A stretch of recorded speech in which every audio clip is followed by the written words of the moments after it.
13 years ago, a much younger version of myself popped a game into his 3DS, a quaint, low-budget game from a nearly unheard-of developer which would go on to completely change the trajectory of its publisher. That's right, it was Bravely Default that kicked off a renewed interest in turn-based combat and retro-style RPGs at Square Enix. This brand new IP, without cutting-edge graphics, without an enormous marketing budget, without what many developers and publishers considered modern gameplay, shifted in excess of 1 million units to the shock of everyone at Square Enix. It was proof that people were still hungry for everything that Bravely Default represented, and in the wake of its tremendous success, we'd see the opening of a new studio, more brand new IPs, and countless new games that would go on to spawn amazing industry trends themselves. It's difficult to think about where we would be now without the success of Bravely Default. Would HD 2D even exist? Octopath Traveler was the game that kicked that off, and its existence in a timeline without Bravely Default is dubious at best.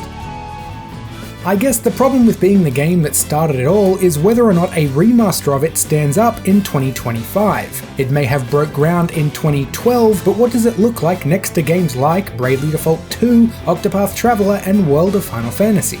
I have to admit that I was a little skeptical. I wasn't sure that a remaster was enough for it not to succumb to the passage of time, but I'm happy to say that I am surprised by how well Bravely Default has aged. The first thing I was worried about when this was announced was the graphics and the overall presentation. It had a lot of charm and looked quite beautiful on the 3DS, but I thought it might struggle when blown up to crystal clear HD resolutions. Honestly though, it looks great. It has all the charm of the original, the hand-painted backgrounds present a great alternative to HD 2D while still managing to capture the atmosphere of a retro RPG.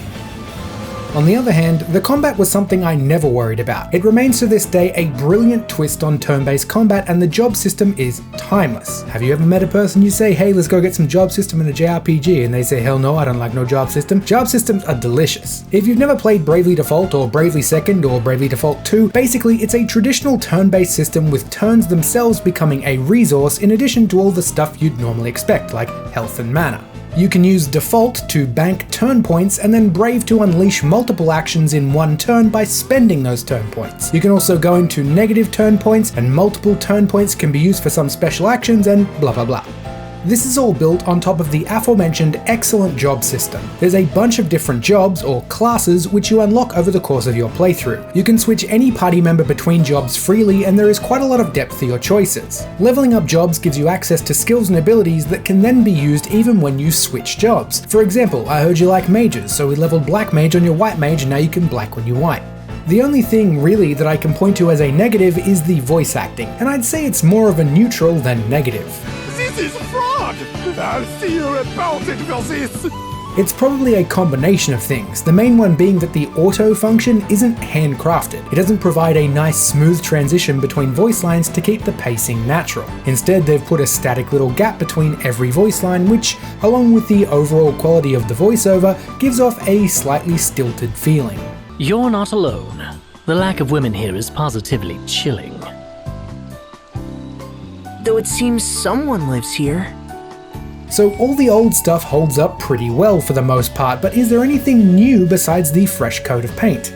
The answer, of course, is yes. I wouldn't have asked the question rhetorically if it wasn't. Surprisingly, the new stuff is my favourite part of the Bravely HD remaster because of what it represents. Much like the original, which made use of the second screen on the 3DS, this HD remaster makes full use of the Switch 2's unique tech. Now you might not say that a mouse sensor or a mouse is unique tech, but using two at the same time kind of is. And Bravely Default HD has two new minigames that use that exact control scheme.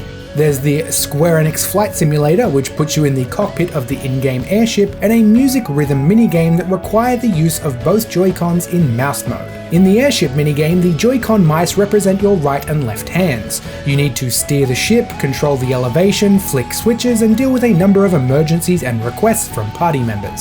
The music rhythm game doesn't really require explanation. You use the Joy-Con mice to hit notes in a variety of ways. These are mini-games, so their scope is somewhat limited, but both are quite fun, especially the music rhythm game.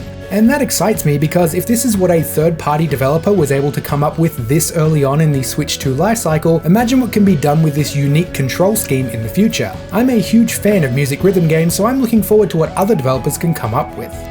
And that brings to an end everything I have to say about the Bravely Default HD Remaster, which means that we are at the end of the video. So thank you all for watching, and I'll see you all next time.